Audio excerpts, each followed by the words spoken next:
দেশের তালিকার শীর্ষে আবারও ইউরোপের দেশ ফিনল্যান্ড। বৃহস্পতিবার প্রকাশিত ওয়ার্ল্ড হ্যাপিনেস রিপোর্ট 2025-এর প্রতিবেদন অনুযায়ী একবার দুবার নয়, টানা 8 বারের মতো সবচেয়ে সুখী দেশের স্বীকৃতি পেল এই নর্ডিক দেশটি। গবেষণা বলছে, বিশ্বের যে কোনো দেশের তুলনায় ফিনল্যান্ডের মানুষ বেশি আত্মবিশ্বাসী ও নিরাপদ বোধ করে। একজন ফিনিশ নাগরিক তার হারানো ওয়ালেট ফিরে পাওয়ার ব্যাপারে আশাবাদী থাকতে পারে, কারণ এখানে পারস্পরিক বিশ্বাস সমাজের গুরুত্বপূর্ণ উপাদান হিসেবে কাজ করে।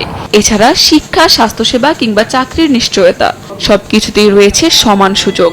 গবেষকদের মতে, প্রাকৃতিক সৌন্দর্য ফিনল্যান্ডের সুখের অন্যতম কারণ। বিশুদ্ধ বাতাস, সবুজ বন আর নিরিবিলি পরিবেশ মানসিক সুস্থতার জন্য অত্যন্ত গুরুত্বপূর্ণ।